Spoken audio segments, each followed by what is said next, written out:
الحمد للہ رب العالمین والعاقبۃ للمتقین والصلاۃ والسلام علی رسولہ الامین وعلی آلہ وصحبہ اجمعین ومن تبعہ بإحسان الی یوم الدین اما بعد فاعوذ باللہ من الشیطان الرجیم یا ایہا الذین آمنوا اذکروا نعمت اللہ علیکم اذ ہم قوم ان یبسطوا الیکم ایدیہم فکف ایدیہم عنکم واتقوا اللہ وعلی اللہ فلیتوکل المؤمنون۔ قابل احترام حضرات و خواتین، رسول اللہ صلی اللہ علیہ وسلم کی پاکیزہ زندگی کو معلوم کرنے کے لیے ہم سب یہاں جمع ہیں۔ واقعی یہ بڑی مبارک مجلس ہے۔ اس مجلس میں حاضری موفق بندوں اور بندیوں کو ہوتی ہے، تو اس حاضری پر ہم اللہ کا شکر بجا لاتے ہیں۔ اے اللہ، تیرا ہی کرم ہے اور تیری ہی توفیق ہے۔ اس مبارک مجلس میں ہماری حاضری ہوئی، اگر تیری توفیق نہ ہوتی اے پروردگار تو ایسی مجلسوں کا ہم حصہ نہ بنتے۔ ہر خیر سے اے پروردگار تو ہم سب کی زندگی کو جوڑ دے، ہر شر سے اے پروردگار تو ہم سب کی حفاظت فرما، ہمارے اعمال کو قبول فرما، ہماری زندگی میں پروردگار خیر و برکات کے فیصلے فرما، صحت کے فیصلے فرما، امن کے فیصلے فرما، برکتوں، رحمتوں اور سعادتوں کے فیصلے فرما اے ارحم الراحمین۔ محترم حضرات و خواتین، جیسا کہ آپ جانتے ہیں، اس سے پہلے کی کلاس میں ہم نے بنو نویر کے ساتھ جو جنگ ہوئی، اس جنگ کی ایک پوری تاریخ ہم نے آپ کے سامنے بیان کی۔ یہ دوسرا قبیلہ ہے جو مدینے سے باہر نکالا جاتا ہے، بد عہدی کی وجہ سے، بے وفائی کی وجہ سے، خیانت کرنے کی وجہ سے، اور اللہ کے نبی کو قتل کرنے کا جو ناپاک انہوں نے ارادہ کیا، اس ارادے کی وجہ سے بنو نظیر کا قبیلہ سرزمین مدینہ سے باہر نکالا جاتا ہے۔ پہلا قبیلہ جو بدر کے بعد نکالا گیا وہ بنو قینقاع تھا، دوسرا قبیلہ جو احد کے بعد نکالا گیا وہ بنو نظیر ہے، اور تیسرا قبیلہ جو خندق کے بعد نکالا جائے گا وہ بنو قریظہ ہے۔ اور سورۃ الحشر کی ابتدائی آیات میں اللہ تعالیٰ نے اس قوم اور قبیلے کے متعلق ان کے ساتھ مسلمانوں نے جو معاملہ کیا، اللہ کے نبی نے انہیں مدینے سے جو باہر نکالا، پورا واقعہ اللہ نے اس سورت کی ابتدائی آیات کریمہ میں بیان کیا ہے۔ اور ہم نے کہا پچھلی کلاس کے آخری موقع پر کہ اس ہفتے ہم آپ کی خدمت میں سیرت کا ایک اہم واقعہ بیان کریں گے۔ اس واقعے سے صحابہ کی عظمت واضح ہوتی ہے۔ اس اسلام کی خاطر صحابہ نے صحیح اور سچے معنوں میں جو قربانیاں پیش کی، وہ قربانیاں ہمیں سمجھ میں آتی ہیں۔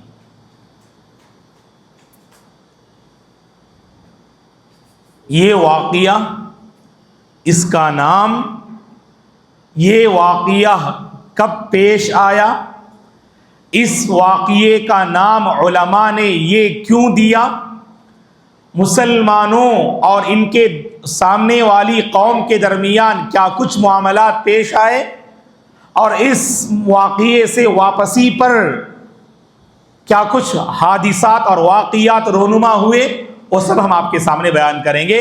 یہاں سے غور سے سنتے جائیے اور ذہن میں معلومات کو بٹھاتے جائیے۔ سب سے پہلے واقعے کا نام غزوہ ذات الرقاع۔ غزوہ کے معنی جنگ. ذات الرقاع، ذات الرقاع کی جنگ ہوئی. اب یہ نام کیا ہے؟ ذات الرقاع کیا ہے؟ ٹکڑیوں والے. جو کپڑے کے ٹکڑے ہوتے ہیں نا، جسے آپ جو ہے ایک بڑا سا کپڑے کا ٹکڑا ہوتا ہے، کہیں کوئی زخم آ جائے کیا کرتے ہیں اسے آپ اس کپڑے کو کاٹ کر اس کی مرہم پٹی کرنے کے لیے اس کو آپ باندھ دیتے ہیں. آپ اس کو رقاع بولتے ہیں، کپڑے کے چھوٹے چھوٹے ٹکڑے. اس جنگ کا اس نام کے ساتھ کیا تعلق ہے؟ غور سے سنیے. ابو موسیٰ الاشعری عبداللہ بن قیس رضی اللہ عنہ بیان کرتے ہیں، اس جنگ میں دراصل ہوا کیا، صحابہ اکرام میں سے ایک بڑی تعداد کے پاس جو موزے تھے وہ موزے پھٹے ہوئے تھے. موزے میں مختلف مقامات پہ سوراخ تھے، اور اس سوراخ کو بند کرنے کے لیے انہوں نے کیا کیا؟ کپڑوں کی ٹکڑیاں لے کر انہیں جیسے باندھ لی. تو ظاہر بات ہے وہ سوراخ کیا ہوگا؟ چھپ جائے گا، بند ہو جائے گا. تو موزوں میں جو پھٹن تھی اس پھٹن کو دور کرنے کے لیے انہوں نے کپڑوں کی ٹکڑیاں لی، ان ٹکڑیوں سے اپنے پیروں کو باندھ لیا جیسے پٹی باندھتے ہیں تاکہ سوراخ نظر نہ آئے. اب سوراخ کیوں نظر نہ آئے ابھی ہم بتائیں گے آپ کو اس جنگ کے بارے میں. تو نام سمجھ میں آیا کہ ذات الرقاع نام کیوں رکھا گیا؟ کیونکہ کپڑوں کی ٹکڑیوں سے صحابہ نے اپنے پھٹے موزوں کے سوراخ کو بند کر لیا تھا.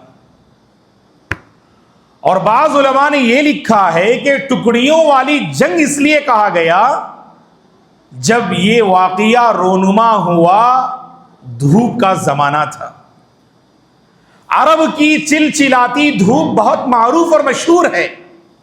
دھوپ کے زمانے میں گرمی ناقابل برداشت ہوتی ہے، اور کبھی آپ ریگستانی علاقوں میں بغیر چپل اور جوتے کے چل کے دیکھیے گا، آپ کے پیروں پہ چھالے پڑ جائیں گے. اللہ سلامت رکھے. آپ کے پیر پھٹنے لگیں گے.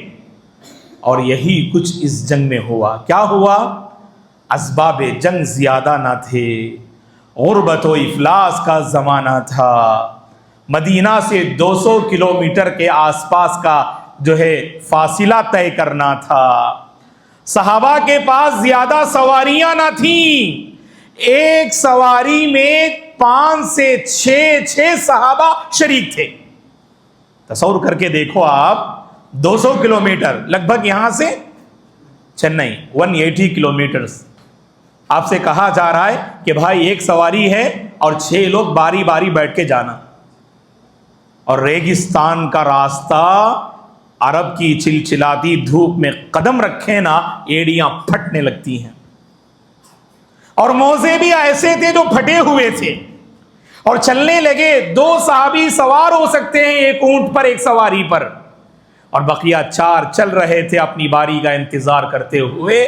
اور جب چل رہے تھے دوستو، نوجوانوں، دیکھو صحابہ نے اللہ اکبر اتنی عظیم قربانیاں پیش کی اس دین کی خاطر. آج ہم جو ہے سبحان اللہ بہترین سائے اور چھت کے نیچے ہم بیٹھے ہوئے ہیں. اللہ ہمیں نعمتوں کی قدر کرنے کی توفیق عطا فرمائے. چل رہے تھے صحابہ، عرب کی اس چلچلاتی دھوپ کی وجہ سے ان کے پیر سے خون نکلنے لگے، اور اس خون کو بند کرنے کے لیے انہوں نے کیا کیا؟ کپڑوں کی ٹکڑیاں لی اور ان سے اپنے کپڑوں اپنے پیروں کو باندھ لیا. آگے بڑھتے گئے، آگے بڑھتے گئے. یہ پیروں سے خون کا نکلنا ان کے لیے کوئی رکاوٹ اور آڑ کا ذریعہ نہ بنا. آج ہمارا معاملہ کیا ہے دوستو؟ معمولی بہانہ کافی ہے خیر سے خود کو روکنے کے لیے. کیوں بھائی کلاس نہیں آئے؟ حضرت سر میں درد تھا. ہم دین کی خاطر دوستو حقیقت میں ایک معمولی قربانی بھی دینے کے لیے تیار نہیں ہوتے. اس دین کی خاطر قربانی دینے کی کوشش کیجیے. جینے کا مزہ آئے گا، ایمان کا مزہ تم پالو گے. واللہ العظیم صحابہ کی بڑی خوبی یہی ہے، انہوں نے ایمان کا مزہ پایا۔ کیسے؟ جو ایمان کی خاطر اپنا سب کچھ لٹاتا ہے، ایمان وہاں پر اپنا کرشمہ دکھاتا ہے، وہاں ایمان کے جلوے ظاہر ہوتے ہیں، وہاں ایمان اپنا حیرت انگیز کرشمہ جو ہے ظاہر کرتا ہے، جو دلوں کو بدل کے رکھ دیتا ہے، جو جھونپڑی میں رہ کر بھی سبحان اللہ بادشاہوں کی وہ نعمت، وہ راحت، وہ سکون محسوس کرتے ہیں۔ دیکھو پیروں سے خون رس رہا ہے، بہہ رہا ہے، لیکن کپڑوں کی ٹکڑیوں سے انہوں نے اپنے پیروں پر مرہم پٹی کا سامان فراہم کیا اور آگے بڑھتے گئے۔ یہ تھے ہمارے صحابہ دوستوں۔ اسی لیے اس جنگ کو کیا نام دیا گیا؟ غزوہ ذات الرقاع۔ ریقا، RIQA، انگلش میں آسان ہے ریقا، لیکن عربی میں لکھیں گے آپ را قاف الف عین، ریقا۔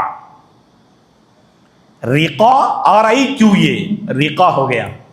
اگر اسے آپ عربی میں آپ اسے پڑھنا چاہتے ہیں تو ریقا، را قاف الف عین، ذات الرقاع کی جنگ۔ نام سب کو سمجھ میں آیا؟ یہ نام کیوں دیا گیا؟ صحابہ اکرام کے پیروں سے جب خون نکلنے لگے تو کپڑوں کی ٹکڑیوں سے انہوں نے اپنے پیروں کو باندھ لیا، لپیٹ لیا۔ اب آئیے کچھ اہم باتیں آپ کے حوالے کرتے ہیں۔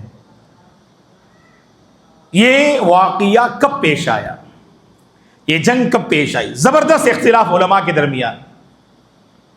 اب میں آپ کو بتاتا ہوں، دیکھیے بعض اہل علم نے کہا، جیسا کہ امام بخاری رحمۃ اللہ علیہ اور امام ابن حجر رحمۃ اللہ علیہ جیسے علماء کہتے ہیں، یہ واقعہ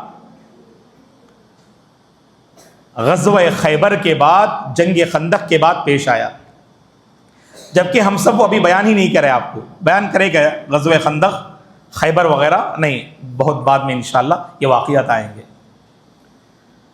تو بعض اہل علم کی رائے یہ ہے کہ یہ واقعہ ذات الرقاع کا کب پیش آیا؟ 5 یا 6 ہجری کے بعد پیش آیا، جبکہ اب اس کو ہم بیان کر رہے ہیں 3 ہجری کے بعد، 5ویں ہجری سے پہلے احد اور خندق کے درمیان جو واقعات رونما ہوئے، ان میں سے ہم یہ واقعہ بیان کر رہے ہیں، اور کیوں بیان کر رہے ہیں وہ بھی ہم آپ کو بیان کریں گے۔ تو پہلی رائے کیا ہے کہ یہ واقعہ 5 یا 6 ہجری کے بعد پیش آیا۔ ان کی دلیلیں سنیے۔ پہلی دلیل، یہ واقعہ 5 یا 6 ہجری کے بعد اس لیے پیش آیا، اس جنگ میں صلاۃ الخوف، جنگ کے موقع پر جو نماز پڑھی جاتی ہے اسے صلاۃ الخوف بولتے ہیں۔ جنگ کے موقع پر جو نماز پڑھی جاتی ہے اسے کیا بولتے ہیں؟ صلاۃ الخوف۔ وہ طریقہ بھی میں آپ کو بولتا ہوں کیسے پڑھنا نماز ہو۔ اس جنگ میں اللہ تعالیٰ نے سورہ نساء کی آیت کریمہ وَإِذَا كُنْتَ فِيهِمْ فَأَقَمْتَ لَهُمُ الصَّلَاةَ، جو طویل آیت کریمہ ہے، اس آیت کریمہ کو اللہ نے نازل کیا اور اس کے بعد یہ نماز مشروع ہوئی۔ اور اس سے پہلے علماء نے کہا، جنہوں نے یہ کہا خندق اور خیبر کے بعد یہ جنگ ہوئی، کیونکہ خندق میں صلاۃ الخوف کا ذکر نہیں ہے۔ یہ ان کی دلیل ہے، یہ واقعہ خندق کے بعد پیش آیا۔ کیوں؟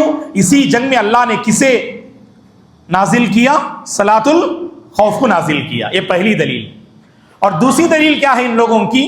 حضرت ابو موسیٰ الاشعری عبداللہ بن قیس رضی اللہ عنہ خیبر کی فتح کے فوراً بعد حبشہ سے آئے تھے، اور اس جنگ میں ان کا ذکر ہے، تو مطلب یہ خیبر کے بعد کا واقعہ ہے، کیونکہ حضرت ابو موسیٰ کی تاریخ میں یہ بات ملتی ہے کہ حضرت ابو موسیٰ جو حبشہ گئے تھے، حبشہ سے واپس کب آئے؟ وہ خیبر کی فتح کے فوری بعد حبشہ سے واپس مدینہ آئے، اور پھر اس کے بعد اس جنگ میں شریک ہوئے۔ تو لہٰذا اس جنگ میں حضرت ابو موسیٰ الاشعری ہی یہ پورا واقعہ بیان کرتے ہیں، جبکہ آپ ان دنوں حبشہ میں موجود تھے اور آپ آئے تھے خیبر کے بعد۔ اور تیسری دلیل کیا ہے؟ حضرت ابو ہریرہ. اچھا، حضرت ابو ہریرہ کا نام آیا تو ایک سوال میں کر لیتا ہوں. حضرت ابو ہریرہ رضی اللہ عنہ نے کتنی حدیثیں بیان کی، کتنی حدیثیں روایت کی؟ اور میں نے بتایا اس سے پہلے آپ کو. ماشاءاللہ یہ کھڑی ہے، دونوں کھڑی ہے، ماشاء تینوں کھڑی ہے. 3 کا جواب الحمدللہ. تو خواتین میں سے کوئی ہو تو لکھ کر دیں. آئیے بیٹے. 5740 پر بیٹھیے، آپ سوچ کے بولیے. ہاں نہیں، بارک اللہ فیک، سوچ کے بولیے. بیٹھیے آپ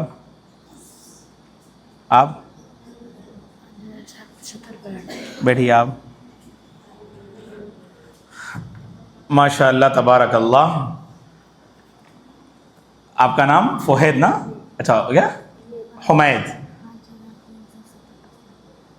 اچھا سنے کہیں پر آپ؟ ماشاء اللہ بارک اللہ فیک. حمید اور انس کا جواب صحیح ہے. ام یسرا کا جواب بھی صحیح ہے. نہیں مسلم بولے نہیں، جواب صحیح نہیں تھا. یہ کون ہے بیٹا؟ یہ آپ کون لکھ کر دیے؟ نام لے کر لائیے. اچھی بات، نام لکھ کر دیجئے گا. جواب صحیح ہے الحمدللہ. خلاص یہاں تک ہم لیتے ہیں. 5370 پر 4 حدیثیں بیان کی. اللہ نظر بد سے بچائے ہمارے بچوں کو. ماشاءاللہ غضب کا حافظہ ہے.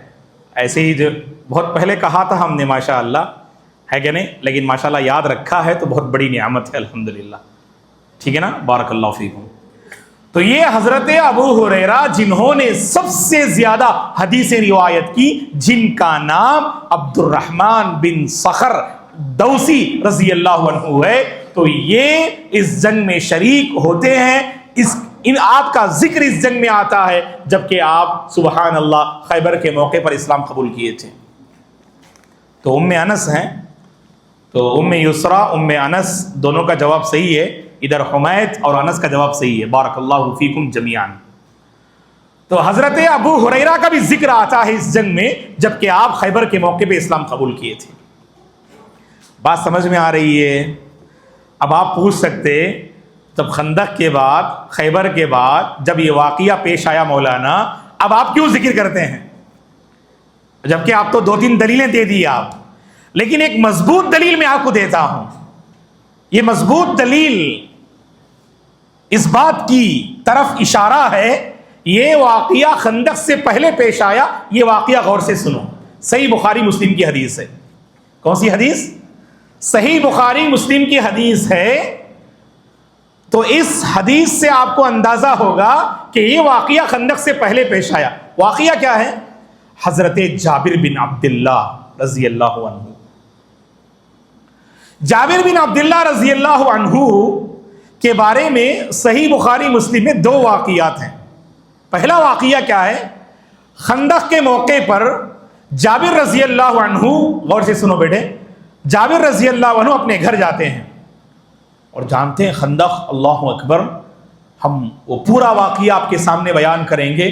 خندق کی جو نازک گھڑی تھی مسلمانوں کے حق میں، جسے اللہ نے سبحان اللہ ایک سورت تھی جس کے نام پہ نازل فرما دی،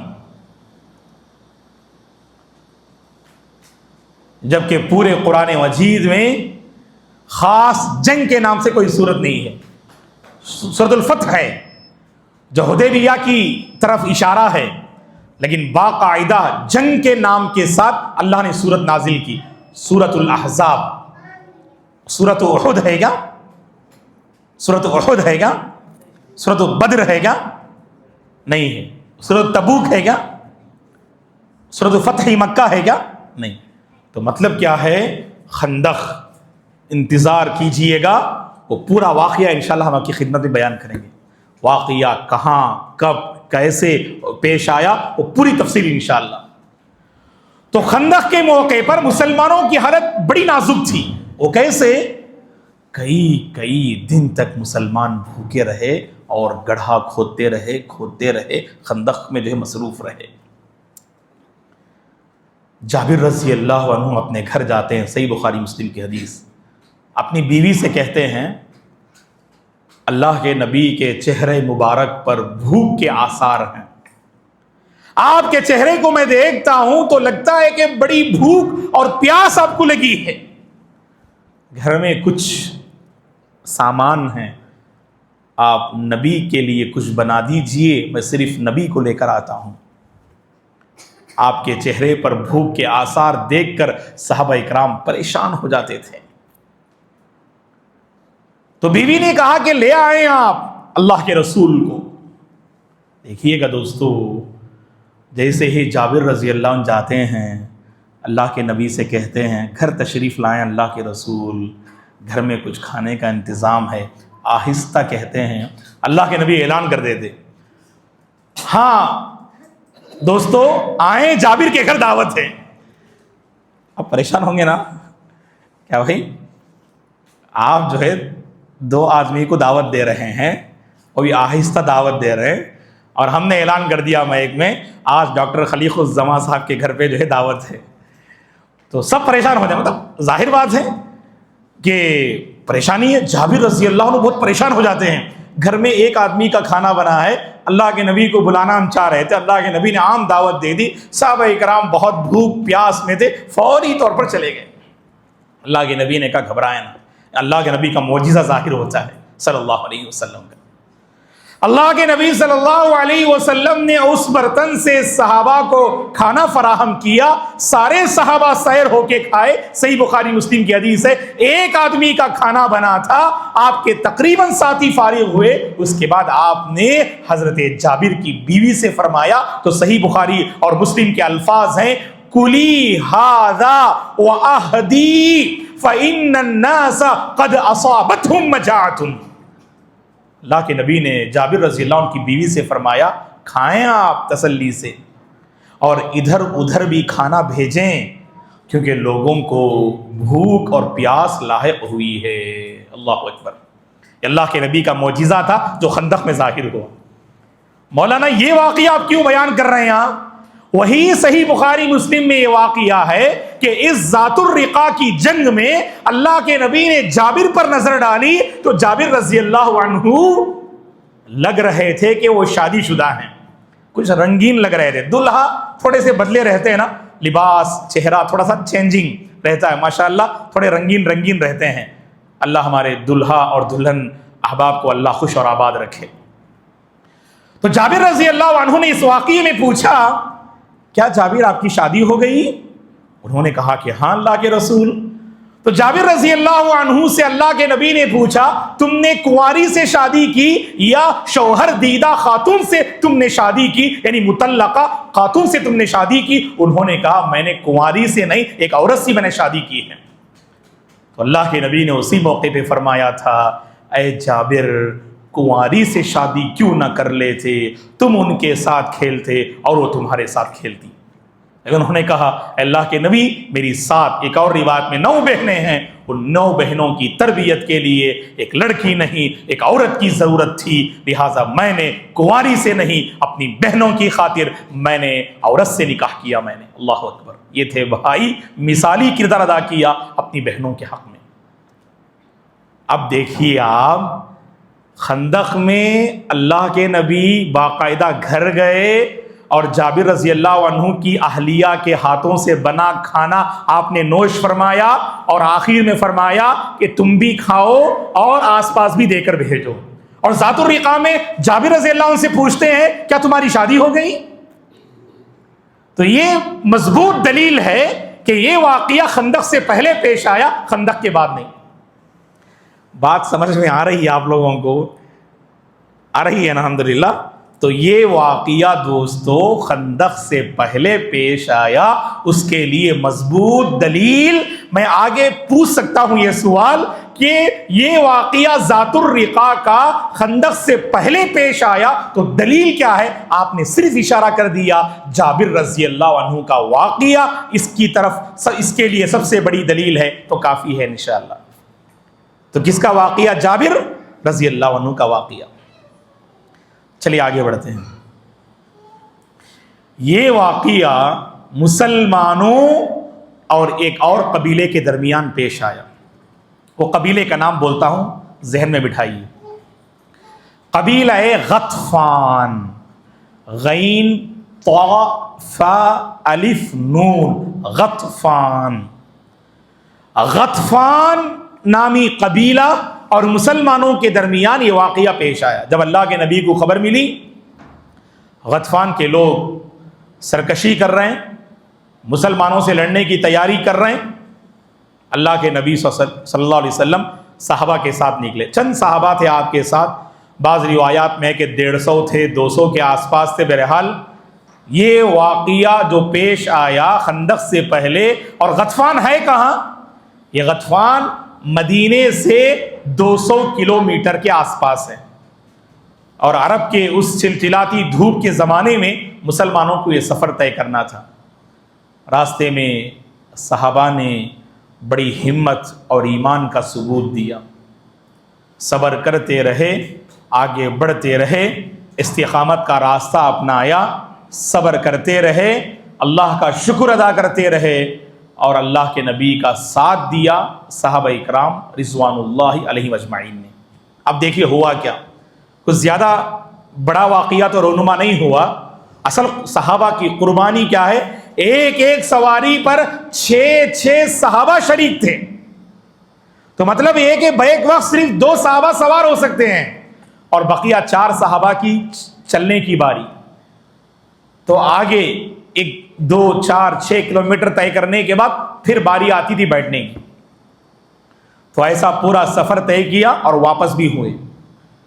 اور غطفان پہنچنے کے بعد اللہ کے نبی اور صحابہ پہنچنے سے پہلے بڑی تیاریاں چل رہی تھیں. اللہ کے نبی کی خصوصیت جانتے ہیں دوستو کیا ہے؟ اللہ تعالیٰ نے آپ کا ڈر دشمنوں کے دلوں میں ڈال دیا تھا. بڑی تیاریاں کر رہے تھے. تبوک جو سیرت کی آخری جنگ ہے، جو مدینے سے 900 کلومیٹر کے فاصلے پر ہے، جہاں پر رومیوں سے مقابلہ کرنے کے لیے اللہ کے نبی نکلے تھے.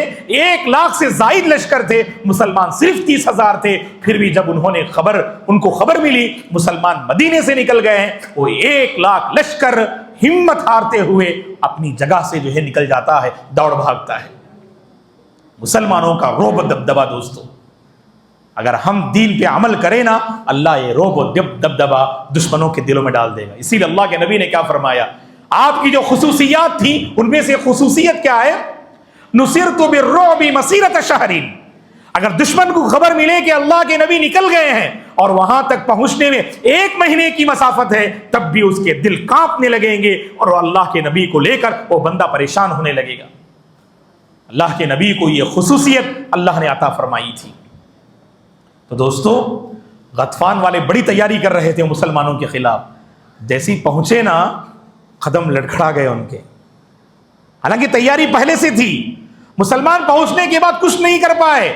مسلمان ادھر، غطفان کا قبیلہ ادھر، دونوں ایک دوسرے کو ڈراتے رہے. آخر کار غطفان نے ہتھیار ڈال دیا اور کہا کہ ہم امن و امان چاہتے ہیں اور تمہاری پناہ چاہتے ہیں. آپ جو کہیں گے اس عہد و پیمان کا ہم اقرار کر لیتے ہیں. ہتھیار ڈال دیے. وہ ہمت نہ ہوئی غطفان کی مقابلہ کرنے کی. لیکن مسلمانوں کا پہنچنا بہت ضروری تھا. غطفان ایک اہم قبیلہ ہے مکے کے قبیلوں میں سے. اگر مسلمان نہ پہنچتے، جزیرہ عرب کا اہم قبیلہ ہے، اگر یہ چڑھائی کر دیتے دیگر قبیلے والوں کو بھی ہمت ہو جاتی. اسی لیے اللہ کے نبی کو جیسی خبر ملی غطفان قبیلہ مسلمانوں کے خلاف پلاننگ کر رہا ہے، اللہ کے نبی فوراً آگے بڑھے اور غطفان کا کام تمام کرنا چاہا، لیکن وہ ہتھیار ڈال دیے. پوری کامیابی کے ساتھ اللہ کے نبی اپنے ساتھیوں کے ساتھ واپس ہوئے. واپس ہو رہے تھے، رسول اللہ صلی اللہ علیہ وسلم یہاں 2 اہم واقعات رونما ہوئے. 2 واقعات انشاءاللہ آپ کی خدمت میں آنے والی کلاس میں ہم بیان کریں گے. اب تک کی جو باتیں ہیں وہ ذہن میں رکھیے گا. اللہ سے ہم دعا کرتے ہیں اللہ تبارک و تعالی مجھے اور آپ کو دین کی خاطر قربانی دینے کی توفیق عطا فرمائے. اس دین کی عظمت کو سمجھتے ہوئے اس کی خاطر ہر قسم کی تکلیف کو برداشت کرنے، اللہ کو راضی کرنے، اس کے دین کو زندگی سے جوڑنے اور اس کے دین کو عام کرنے کی اللہ توفیق عطا فرمائے۔ آنے والی کلاس میں انشاءاللہ دوستو سب سے پہلے صلاۃ الخوف کا طریقہ بتائیں گے۔ اگر جنگ ہو رہی ہو، نماز پڑھنا ہے تو نماز کیسے پڑھیں یہ طریقہ ہم بتائیں گے۔ پھر اس کے بعد 2 واقعات ہم آپ کو بتائیں گے۔ پھر اس کے بعد جو اہم واقعہ ہے جو اس کے بعد پیش آیا، رونما ہوا، غزوۃ دومۃ الجندل، وہ انشاءاللہ جو ہم آپ کو بتائیں گے آنے والی کلاس میں۔ اللہ تعالیٰ آپ تمام سے راضی ہو جائے، اب تمام کے اعمال کو اللہ قبول فرمائے۔ اللہ تبارک و تعالیٰ آپ کے گھروں میں چین و سکون کے فیصلے فرمائے، ہر پریشانی اور بیماری سے اللہ آپ تمام کی حفاظت فرمائے، اللہ آپ کے بچوں اور بچیوں کی حفاظت فرمائے۔ اللہ تعالیٰ آپ کے گھر میں جو احباب کماتے ہیں، اللہ ان کی کمائی میں، روزی میں برکتوں کے دروازے کھول دے۔ اللہ تعالیٰ امن کے فیصلے فرمائے، صحت کے فیصلے فرمائے، ایمان کے فیصلے فرمائے۔ اللہ ہم سب سے راضی ہو جائے، اللہ ہمیں اس دین پہ باقی رکھے اور اس دین پر خاتمہ نصیب فرمائے۔ آمین۔ جزاکم اللہ خیرا و شکراً۔